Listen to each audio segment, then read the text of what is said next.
Welcome to Holistic Emails, Email and More, a Q&A with. Every 2 weeks, we showcase a different topic and have different panelists join us. And it's not rehearsed, and you, the live audience, gets to ask us your burning questions. So please make sure you have those at hand. I'm Adiola Sol, Senior Consultant at Holistic Email, and I'm your host and moderator for Email and More. With me today, I have the wonderful Kath Pay, CEO of Holistic Email Marketing. There she is. I have Mia Papanicolaou. Did I say that right? Yes. Austriata. And Mike Austin of Fresh Relevance. Give us a wave, Mike. There he is. I mean, you'll know who Mike is, but it's always nice to have a little wave. So our topic today is personalization. And whilst you guys are typing your questions into the Q&A area, I'm going to kick off with a quick question. So, why do we personalize? As we've discussed on previous Email and More panels about lifecycle marketing, emails such as transactional emails and lifecycle marketing emails are innately personalized. And this is a big contributor as to why they're so successful. What is it about personalization that makes it a must-have? Who wants to go? I see Kath smiling. How you phrased it as being, I'm going to ask you a quick question. Like, I know it was like, no. Huge question.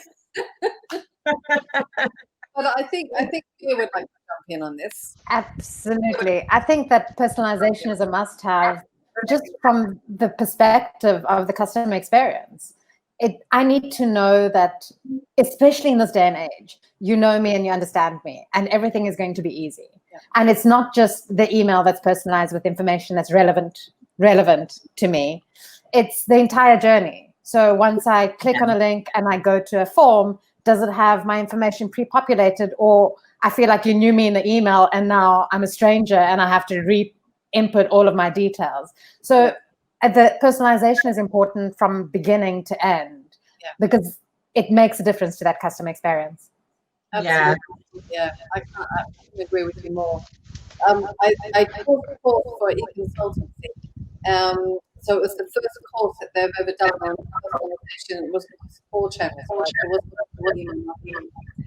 And what I really thought about it long and hard, I asked myself the question: why do we personalize? Because a lot of marketers are going to think that that's the objective, and that's what you do. So, but in reality, it's more the tactic that you do in response to actually wanting to increase or enhance the customer experience. Yeah.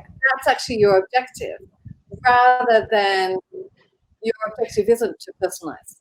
That's how you do it. That's how you achieve it.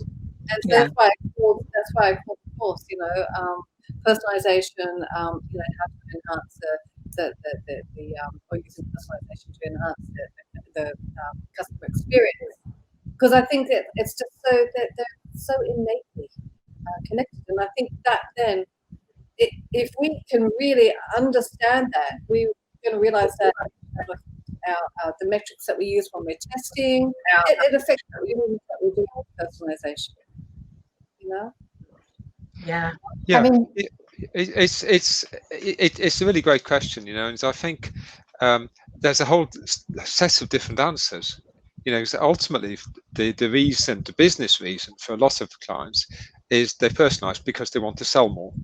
So, but that's not in itself enough. So, how do you sell more? Well, yes, you can put relevant offers in place. You can put recommendations in, but ultimately, if you want the maximum value from a customer, then it's all about building that long-term relationship. It's not just enough to put the immediate offer in place. That might get you a sale once, but it won't get you a repeat customer. Yep. To get the repeat customer, you have to get the customer experience right. Yep. And you have to make it easier for people to do the things they want to do. So for an e-commerce store, that's typically finding the things that they want on your site, getting the emails with the right things so they can just click through from them, say, yeah, I like that, click through, buy. And that making things easy for customers is really what it's about for me. Yeah. So you've gone beyond just the email, it's the personalization throughout the customer journey, from right down to the actual website itself or wherever the transaction takes place. And that's good. And beyond, You know, Striata does the transactional emails. So we're talking about the whole process, the whole customer journey, in fact, the whole customer life cycle. And that's why, you know, I always talk about the life cycle marketing messages. So there's cart abandonment, the first purchase programs, so the welcome series. Any of those targeted ones, which is very much based upon behavior, either activity or inactivity, they are innately personal, even if you don't hi Joe, here's the product that you were looking at, and you know, personalize it with all of that information. You're actually personalizing it via the action that they're doing and the and the life. Yeah. And that's one of the reasons why they're so incredibly, you know. So I guess, like in what you're also saying is that some of these triggered based emails as well is a form of personalization, because it's a reaction to an action, essentially. So we've noticed that you've done something, so we're going to send something in relation to what you have just done or not done. And that's actually quite a nice way also to look at it, because I don't think I've ever even thought of those campaigns as being personalized based on an action or an intent. So that's really good. And perhaps those that are watching will think of those triggered campaigns a little more differently as well, in terms of wording, and perhaps even start doing some testing there as well. Yeah, and you know, that's the reason why a lot of those triggered campaigns, triggered messages, are so effective. You know, they get really good ROI, very, very high open rates, click rates. I know from some of our clients they're getting 60% open rates and 25-35% click rates. You know, which is phenomenal for email marketing campaigns. And you know why? Well, because you're sending emails to people when they're in that particular moment, or you know, they've interrupted, or they've gone off and done something else, whatever, and it's catching people at the right time with stuff that they're interested in when they want to do it, you know, and not sort of just generally sending out campaigns and hoping you'll get to some people some of the time. Yeah. And Beth, I wanted to touch on something you said. You said that transactional emails are innately personal, and they are, because, you know, either my bill is coming, or if it's a triggered email, it's something that I did. But what happens with so many companies is those emails are personalized and they have some form of personal information, and then you can get another email that says, "Dear customer." And so it's it's like, is this the same company? Do they really know who I am? And why isn't the entire journey personalized? So I think when it comes to personalization, it isn't just per campaign or per email type. It has to be about how you interact with the customer throughout. Yeah, you're absolutely right. Yeah, sorry, Kat. Yeah, I'm just agreeing. Yeah. That's why it's so key for you know, so Mia and I have known each other for quite a while, and we're both singing the same song of basically marketing needs to own the service-based transactional messages, you know, not just so that they're not perfunctory and off-putting, but so that they give that continual experience. You know, they are understanding where everything fits in on the journey. They're not owned by a different department who really has. It's something it's something that we've been seeing as well, that you have typically these different teams. So in an e-commerce company, you might have, you know, the head of commerce, the email marketer, the digital marketer. You might have a separate merchandiser. You know, you've got all these different people who are involved, and some of them are email specialists, some of them really are not, and they don't have much clue about how email works. So helping those those individual people within a company, within the overall sort of team that are responsible for customer experience, is really important. and difficult. You know, it's operationally difficult for a lot of companies to actually get the different people who come from very different backgrounds to cooperate on that, making the experience as good as it can be. Yeah, I agree, and I think what Kath's point raised, or actually both Mia and Kath's point raised, is that the data also needs to be plugged in accurately, because like you said, Mia, this is your bill, and then 2 days later, dear customer, it means that the data is not being accurately populated in the right places. So that's why people do need to try and get their house in order, so that the personalization, that recognition of the customer, can be seamless across every single touch point. So it's really good. You guys have answered that question quite well. With can I just bring back to something that Mike was talking about? So with the life cycle programs, and he was talking about, well, we're all talking about how, the actual action is really key. And I think in some of those, like an obvious one is a cart abandonment, right? We state it overtly. We notice that you've left something behind, right? But then you can make it even more meaningful if you're going to be doing something like a win-back campaign, a reactivation campaign. Now, these are people who haven't been opening your emails or potentially not buying with you. Hopefully you understand which one you're doing, because you need to have different messaging, whether it's just inactivity in email or inactivity as a customer. Yeah. But what you can do, the fact that you are stating, we haven't seen you in a while, right? Because the data that they have bought for a while. Then what you're doing is you're saying to them, we know you. You're an individual to us, and so it's that recognition.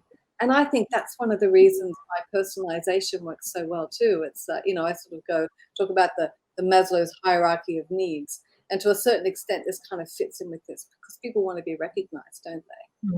So, yeah. Oh, look at that. Kath just threw in some theory. Maslow.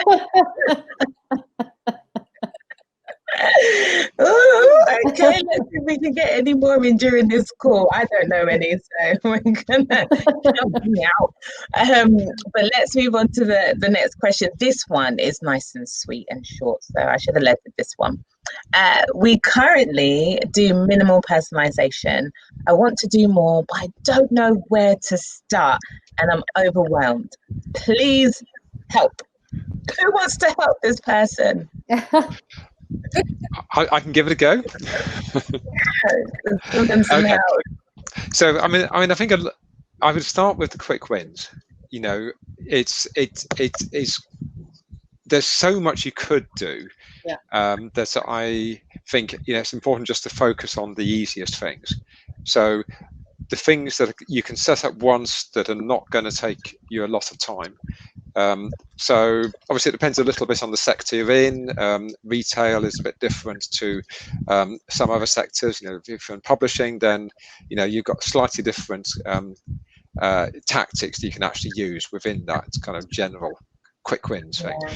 But generally, definitely the kind of triggered emails are one of the key places to start. As we were saying, it's a form of personalization. It's very effective, very high returns in terms of open rate, click rate, and if you're in commerce, then purchases.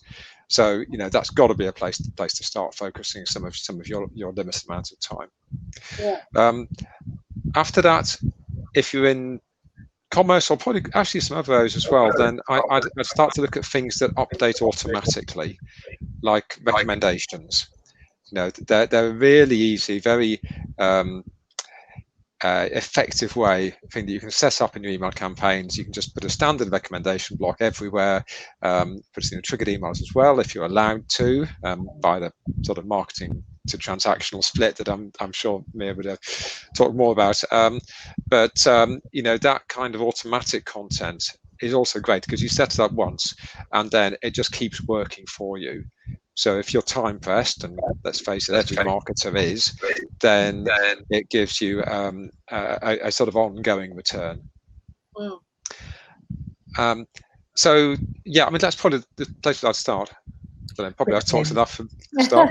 So, I mean, I totally agree. I love the whole win thing, because I have come across clients who are literally, they're taking personalization very, very seriously. Yeah, kudos to them. That's great.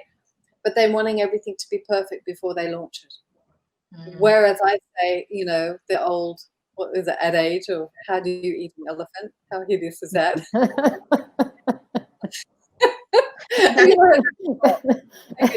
That's terrible. It is horrible, isn't it? How do you do? One bite at a time. Time. Oh, okay. I thought you were gonna like start with the foot. Okay.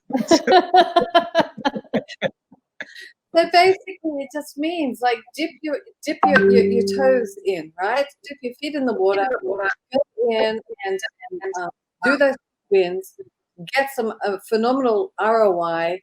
Feel a little bit like, oh, great! I've got something. You know, I can take something back to the team. I've got something to show off. You know, feeling a bit more confident. You've also hopefully taken some learnings away as well that you can then carry through and implement into the next one.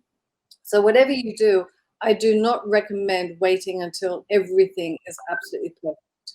I mean, Yeah, like from my side, agreed. Everything in bite-sized chunks. If you don't start small, you'll never start at all. Yeah. We see a lot of companies that have these like 5-year plans. It's like, but what are you doing today? Because everyone else is doing it today. So do something today. Look at the data you have on hand. Yes. What is the most data that you can use to personalize that would make a difference? Start using that data, and then look at the email types that make a difference. You know, you have data, as an example, when you're sending the bill. You have that data because you're sending the bill. So don't send an email that says your bill is ready. Like, okay, how about you add a little bit more value? Like, it's frustrating. It really is, because you know it's a personal email, but they've stopped. They've gone that extra. Yeah. Just a little bit extra. You owe this much. This is your due date. This is how you can pay. Okay, thank you. This is information that I can use rather than your bill is ready. Great. I knew it would be ready on this date. I love that, because it's another example of making the customer's life better and helping them. Helping. That's it. Yeah. Yes. And you know what, you made a very good point there, Mike, because I think sometimes people think personalization just means, you know, chucking in a name, or, you know, just addressing who they are, or making sure that you're doing some form of geolocation targeting. And that is all part of it. But being a service is a form of personalization. So making it easier is actually a personalized, tailored communications to someone, and that they wouldn't get from someone else. So very good point there. Yeah, I mean, we've talked about this on a previous email and more with the life cycle one, where I was talking about I believe, or my philosophy is, that every email that you send should be a helpful email. So we can start thinking of every single email that we send as being a transactional or service-based email, because what we're doing is they signed up to us in the first place. Yeah. Which means that a transaction took place. We promised to send them deals and bargains and wonderful news and whatever the story is. And they said, yes, I want some of that. So a transaction took place. So we are now honoring that. Now, as far as the actual personalization factor comes, it's helping us to do it better, or it's making it easier for us to give them what they want. And that really is, it's all about the value exchange and us delivering upon our promise. We're going to be giving you these fantastic deals, them saying, yes, we want those fantastic deals. And so we're just trying to help them, because think about it, why have they signed up to you in the first place? Yeah. Because they want what you've got. They want what you know, they're either a customer or they're a prospect, and they're interested in your product and everything. And so therefore, what we need to do is just make sure that we are delivering upon it that way. Yeah. I think that if I can just quickly add, the last few months have changed. The last few months have changed everything for everyone in terms of how we live and how we interact, and digital has become far more important in every way. Yeah. And I think personalization isn't just about me personally. It's about understanding my circumstance. It's about understanding perhaps where I live. So, New York is in lockdown where another state is not. So what are you doing to help me? And what information are you conveying to me, understanding where I live? Yeah. And when you are not conveying that information that's relevant in my current circumstance, and another company is, I'm leaning towards the other company. Me is not loyal. I'm definitely not. Let me tell you, over the last few months, I found companies that were relevant and made changes and spoke to me, and I've stuck to them as a loyal customer. And the ones that just didn't understand the service that was required, I don't think I could go back to. Like, it was okay before, and their communication was so bad throughout that I don't think I could go back. And it's just the little things, like purchasing online. This is what we're doing now. Most companies made it easy to return, and they put it into their email saying, all our stores are closed, and this is how you can return, and it's free. And some of them didn't. And then some of them charged you. It's like, well, I actually can't take it into a store. And now you're charging me. I'm never going to be a customer again. You're like, you just lost me. Sorry. So it's really about the personalizing to the area, to your circumstance, to everything, not just, understand me in every way. Yeah. So it's interesting. You were relevant, right? Do you remember 7 years ago? 7 years ago to still about probably 4 years ago, relevant. It was just, everything was relevant, and it became a little bit overused, but it still is true. So we stopped talking about it, but it's still, Yeah, if the personalization isn't relevant, it doesn't help. Yeah, no, you're absolutely right. Yeah, I mean, I think relevance is in some ways the key, but it's I mean, it's in our company name after all. So I would say that, but it's not an end goal. It's a means to an end. Yeah. And that's the thing, because I think all of us now are starting to think more about the customer experience and the customer journey, and Mia's right in terms of the lockdown and all that. The expectations have increased, and people's expectation of the communication frequency, but also the communication relevance has increased. People won't just accept generic emails anymore. They'll emotionally or completely unsubscribe, and move on to the next customer, because there's a big change around in the commerce area, moving from physical stores to online, and people who are getting that right are doing very well. People who are ignoring us or doing it badly, are just going to lose in that particular game. Yeah, that's true. Yeah, I agree. So just to our audience, if you do have a question, please feel free to just type it along. I've got a very esteemed panel, and they seem to be able to handle anything you throw at them in terms of personalization. So please don't be shy. They're ready and waiting for this. But I do have one. This is a bit of a conundrum question. And I think it's a question that a lot of businesses have been going through at the moment. And this is probably a really nice group of people to address. So since the start of the pandemic, our email list has grown substantially. What are your recommendations to best convert these new subscribers into customers, especially as we don't have a lot of behavioral data on them that we could use to personalize?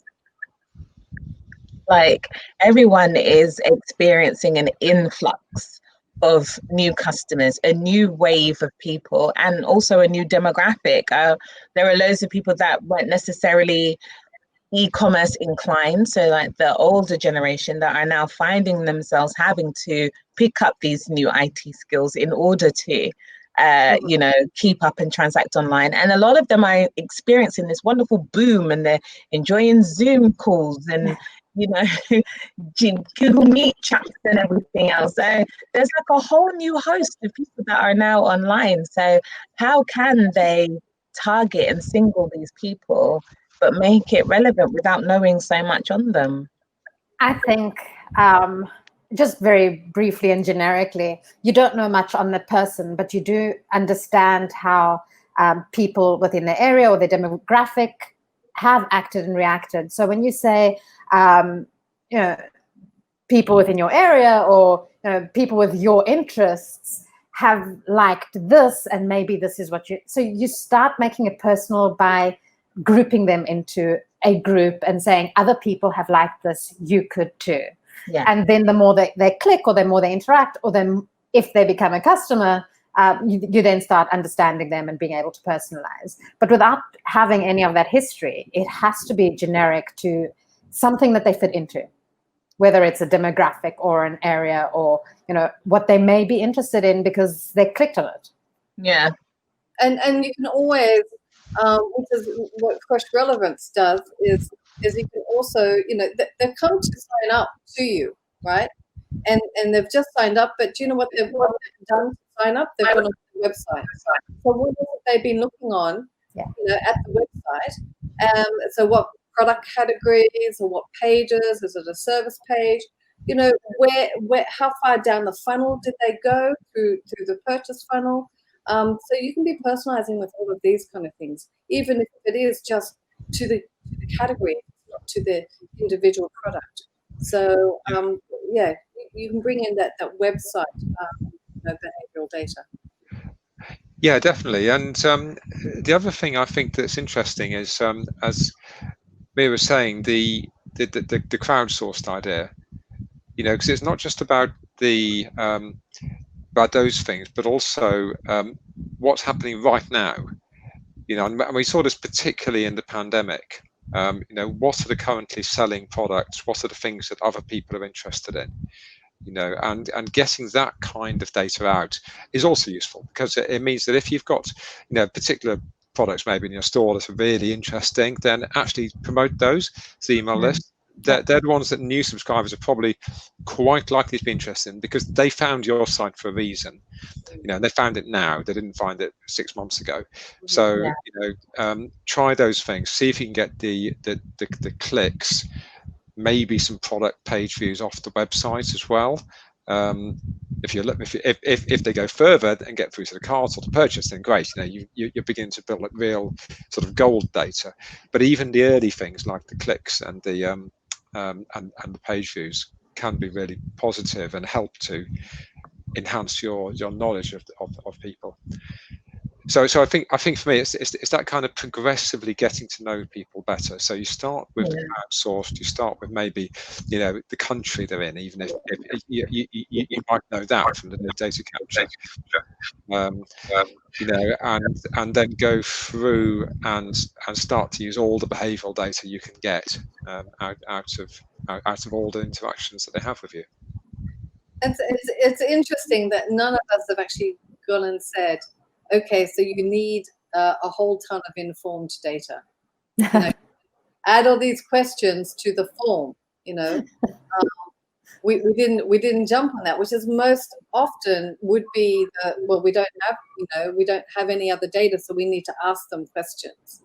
And I that still is a valid way of doing it, but for me, a person on your list, even if you know minimally about them, is worth more than a person who's not on your list turned them off because you asked too many questions. And so, you can be using things like progressive profiling, so you get their permission and then say, oh, why not tell us a little bit more about you, your needs, your desires, your all that kind of stuff. So you're now, getting more information about it. But the one thing, I think this is one of the reasons why we all sort of went for the behavioral type or the, sort of like, well, Mia, you went with the demographics, which is logical. But with the behavioral one, what it is that it's actually using their actual true actions. Whereas the informed data, we tend to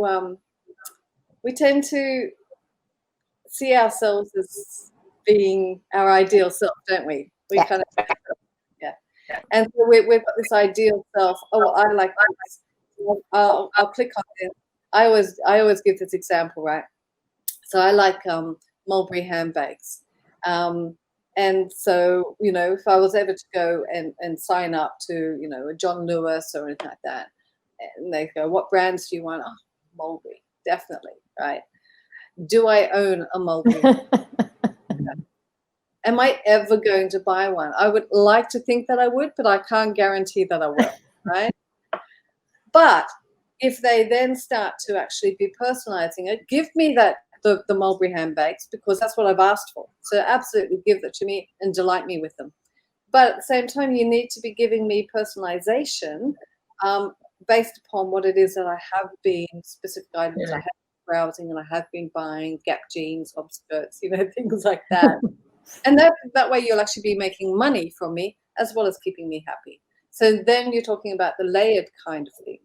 So it's, but you know, and which is a little bit of informed data plus behavioral data plus demographic data. So a whole trifecta of data compiled into one to create the best email ever. But I think those are all really good examples, you know, just looking at what a customer is doing and making those clusters, because that's how you can learn about them and build that understanding of how to personalize. It doesn't all have to be done right then, right now. You don't need to know everything in that very instance. I think it's, you know, taking it back to what Kath said in regards to the elephant, but, you know, everybody wants to have everything all at once or wait for everything to happen, you know, until they make the decision to do some form of personalization. You know, they'll wait until all their APIs are connected, or they'll wait until every little bit of customer data is pulled through into their ESPs. And actually, just start with what you have, you know, create those cluster groups, start to learn and understand about them, and you can begin your own profiling without having to wait for everything to be in place. So yeah, no, guys, that's amazing. Great answer. So got another one here. So here we go. So we're looking to upgrade from our rather basic email personalization solution to a more advanced platform. Could you guys name 3 things we should look out for? Who wants to? Mike is smiling. You feel like I can start if you like. Yeah. So 3 things. Gosh, I mean, you know, there's typically you'd be looking maybe for 100 things, but 3 of the top things, I think, and carrying on from the point we were just talking about, you know, how are you going to capture the data? You know, how are you going to capture behavioral data about what people are doing? You know, because it's valuable in all those anonymous people who are coming on subscribing. We've already talked about that, but it's kind of key. You know, how are you going to get that data and how are you going to analyze it? How are you going to use that to affect your personalization in the future? So that's one of the key things. Then let's look at a few other things. So maybe a little bit less common. So social proof, for example. How's that going to play into your email campaigns? You know, because I mean, we've done a number of case studies where clients have been putting in, for example, star ratings onto product recommendations, and they're getting phenomenal responses.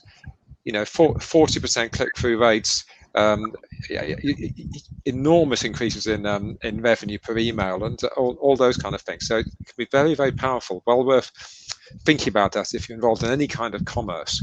You know, how are the ratings and reviews system that you're using going to feed through into the other channels, not just web? And one more. Oh gosh, well, you've got to make it really impactful because it's the last one.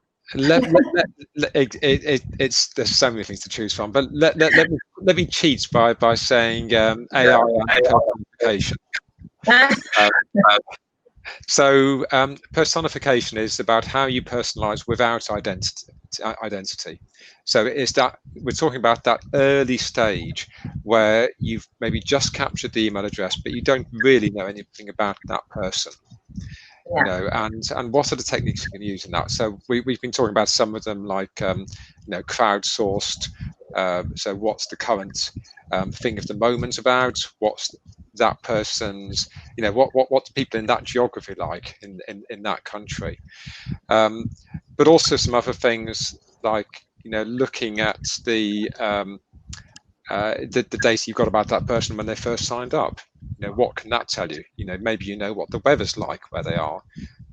Maybe you can tell by some AI models, you know, other things like how, like what kind of price of products are they likely to be interested in? You know, high, medium, or low price products. So there's that kind of stuff that's coming out and emerging and actually starting to make a real difference in terms of communicating with people, particularly at the early stage when they first sign up, and you know, without involving a lot of work for the marketer, which is always the you know, the most precious commodity. Yeah, do you know, on that, I love when I see brands using, you know, like the whole geolocation, understanding where I am, and then trying to push their products in relation to, like, what I hate is when they send me the email either on the day that it's a heat wave and say, oh, get heat wave ready. And it's like, it's too late because it's here. Or it's the day before at 7 p.m. and I've missed the free delivery, next day delivery cutoff window so I can have my heat wave ready outfit.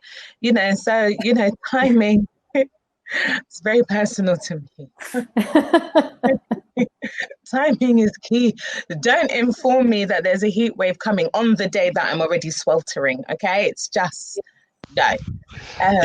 Exactly, it's a great point, and you know, it's unnecessary as well because, you know, all weather forecasts are pretty good a few days out. Yeah. So you know, you as a marketer can forecast what's coming next few days, and you can either do it manually or you can do it with a system that will automatically look at the weather that's coming up and pick the appropriate content. Yeah, no, exactly. Yeah. So the question was about technology, right? They're wanting to upgrade from a more simple, basic sort of personalization system. Look out for. Sorry? Yeah, what to look out for. Okay. Yeah. So, okay. I'm going to come at it from from a different perspective, and which is one that I've worked with some clients who use us and also Fresh Relevance, and that is start with your strategy first, because then that's going to give you the actual, you know, tools and features and everything that you need, because you have already worked it out. As being Fresh Relevance and call and saying, hey guys, you know, here you've got a great tool. What features can I use to personalize my email program, right?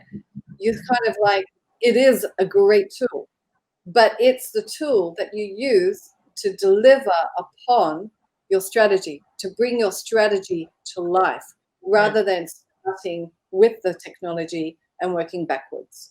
And so I would say to this person, make sure you've got your strategy in place, and then that's really going to help you to be identifying the kind of tools that are going to help you to be delivering that strategy. And I also don't think there's one tool that's going to save you. I'm going to take it from the established customer perspective. And we can look at banking as an example. Many banks have so many different divisions, they don't know that you're the same customer and they don't treat you the same way. So a tool is not going to help you when you don't understand or have a single view of that customer and personalize accordingly.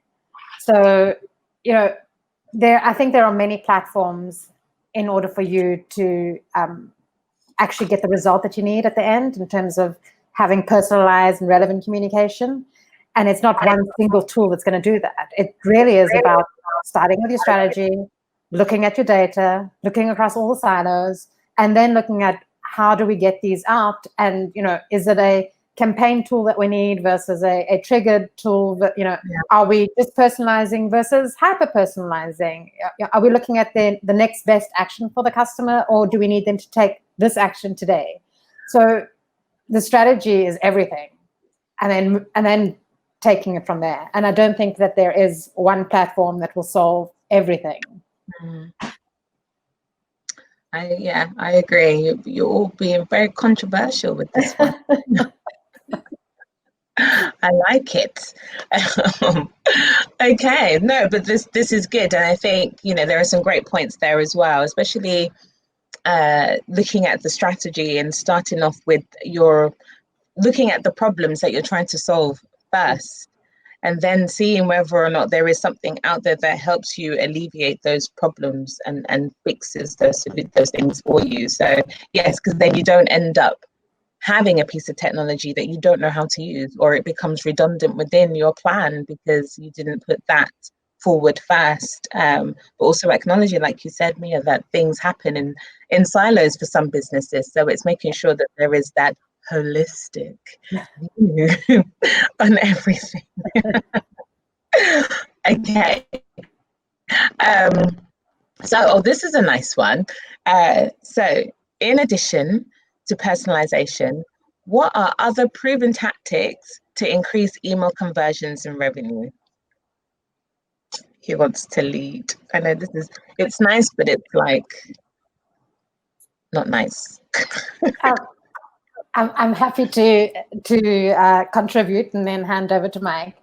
I think other tactics are looking at other technologies that are available that marketers haven't actually considered. So how are they using artificial intelligence as an example? Many companies are using artificial intelligence in every other way, but not in the marketing. So how do you take data, understanding how different customers react to different offers, and then start filtering that down and using that data from the artificial intelligence within your marketing so that you can convert a customer in a different way that you hadn't considered before. And we look at that as the next best action. This is the type of customer you are. This would most likely be your next best action. So that's what we're putting into your email. And then converting them in that manner, which, it's a way of personalizing and converting that marketers are only dipping their toe into. So like a propensity modeling style. Absolutely. Yeah. That's actually quite, and I think you're right. Not that many people do that. The looking at the propensity, looking at how someone could likely act in the future, and then trying to engage on that instead. Yeah. Looking at me as a customer today is not the same person as I may be tomorrow or the next day. My circumstances change. So understanding that and understanding my propensity to purchase something different based on my changed circumstances is really crucial. And do you actually think that even brands take that into consideration, like someone's spending power or spending behavior? So you might have come in as an entry-level customer and your average order value may have been slightly lower. And then over time, you've actually started to build your spending credibility. And so therefore, actually, you could start speaking to them differently because they are doing things differently. But, I guess there's no modeling, or they're not focusing on that so much. Yeah, I mean, and you can apply this, take insurance as an example. If I'm renting today and I'm single, and then in a year's time I'm married and I'm looking to buy a home, my insurance coverage needs to change. But understanding that the person perhaps got married and their circumstances will change, and putting that propensity and the fact that the coverage will need to change within the email before they've thought about it, that's a level of personalization and conversion that should be happening. And that's what they need to start thinking about. Again, it's customer service, isn't it? That's what it all comes to. Right. Yeah, and in addition to personalization, so what about some of the more traditional email marketing things? Like frequency. Most marketers, certainly when they're new to email, just send far too few emails. So there's numerous studies. If you send more emails, up to certainly sort of 4 or 5 per week potentially, then you'll make more money. It'd be a better return. So, okay, so it's a little bit at the other end of the pool, as it were. From at one end you've got personalization and hyper personalization. You're aiming to send exactly the right message to every person. At the other end you've got frequency. you know, and we started with bash and blast. I think that's a little bit old hat now, a little bit less effective because you'll lose people. But maybe, you know, for some marketers, it may be actually still you want to go with segmentation, and, you know, set up some broad segments, maybe like new customers, repeat customers, high value people, and segment based on those, so that you get your large email segments, so you get a lot of emails sent and frequently, and, you know, just do the numbers from there.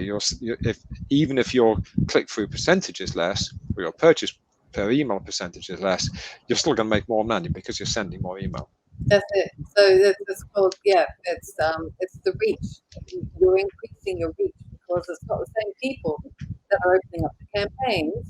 You're actually getting it to more people. I totally agree, and I like what you're saying there, because essentially what it is it's not an either or situation. It's not like, oh, I should be doing one-to-one personalization, so therefore I cannot increase my frequency to my entire database and send them fantastic offers, which, you know, and to be honest, there's nothing stopping you from putting some behavioral, you know, information in one of those modules or pods within your email, right? So if they had abandoned, if they had been browsing, if they had been, you know, all of those kind of things, you can be putting all of that in and still having elements of personalization within that, you know, general email that's going out to everyone. Yeah, absolutely, and that comes back to the sort of automatic content I was talking about. So like recommendations, maybe weather-based content for a few days in advance, of course, and you know, those other things that just keep working for you. So to save your time as a marketer. Yeah, no, it's true. And also, I mean, I have lots of discussions with people too about when you are doing personalization, and they kind of have that either or mindset of, should we do covert personalization or overt personalization? Again, it's always a combination of both. You're going to find that for different programs, you know, one's going to work better, or sometimes you might want to do a bit of a mix of both. So I think as marketers, we need to understand that we have to be flexible, or we should be flexible. And there's pros and cons, lots of things, and you need to sort of have that open mind and be testing to find out what is giving you, your products, your audience, you know, your business the best returns and delivering the best service for your customers. And sometimes it's not always, you know, an either or situation. It's generally an and. Yeah, no. Okay, so I think we've got time for one more. So, okay, we might have time for two, depending on how you answer this question. Okay, so experts, that's you guys. What's the one tip you'd like to share with everyone about personalization? I think that the one tip, wow, there's so many tips. Don't wait and don't think that you don't have enough data. There's different types of data, even if you don't know enough about the person. And when they're an established customer, you may not know very specific personal details, but you do know information on them. You know about their spend. There's certain information that you do have that you can start personalizing the email. Understand your customer and personalize accordingly. Yeah, that's a good one. Absolutely, I was going to say exactly the same thing. So let me pick another one. So I think I'm going to go back to customer experience. You know, try to always improve the customer experience. Try to help your audience. Try to increase the ease of use. Try to point them to things that they're going to be interested in. You know, and just save them time, save them effort. Make it a less of a cognitive load for them to do the things that they want to do, but ideally also the things that make you more money, or that get you the ROI for your marketing. But you can get the where those two things intersect, then that's where the magic happens in terms of email. So ease of use on one side, and your commercial interest on the other. Yeah, that's a good one. So mine, I guess, is kind of building upon Mike's, and that is the customer experience element of it. Therefore, means that when you're doing an A/B split test, or A, B, C, D, E, whatever you want to be doing, split test, when you're measuring it, you don't want to just be measuring it on a campaign basis, because we're talking personalization affects the customer experience. Customer experience is throughout the customer journey, throughout the customer life cycle. So we want to be looking at different metrics. We want to be looking at like lifetime value metrics, or is more subscriber metrics rather than just the campaign metrics. We actually did a study a couple of years back, and we did a survey, and we found out that nearly there was a lot of marketers said that they did get an uplift, right? I think almost all of them said that they got an uplift, but not all of them. They got an uplift when measuring it on a campaign by campaign basis for using personalization. But when we asked those who actually measured the metrics such as lifetime value, 100% said got the uplift. So you might necessarily see it on a continual basis, on a campaign by campaign basis, but as an overall uplift for your revenue and your customer lifetime value, you probably will. So keep that in mind when you're doing a test. Yeah, that's a good one. I like that. I like all of those. I wonder, do we have time? We have about, I don't know if we have time for another one. Do we have time? Okay, this one is a bit juicy. Ooh, okay. Yeah, it's a bit juicy. So let's see how you guys are. Like a quick fire round with a juicy question. In January, we launched what I would call an advanced program with regards to personalization. The problem is, I don't know how to improve the ROI of it. I had originally planned to compare year-on-year results to see the uplift, but COVID just totally messed that up. So what can we do to measure the success of the new program, which really calls upon personalization as the key differentiator between the old and new? Well, shall I give a quick answer, which is control group. Use control groups. It's I was thinking that.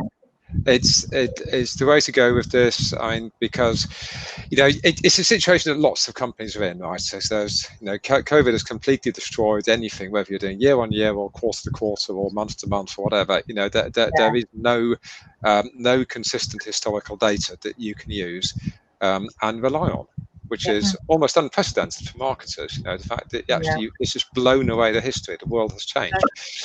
So yeah, now I think control groups just give you an immediate sample, seeing what people who see the marketing are doing, and the return based compared to people who don't.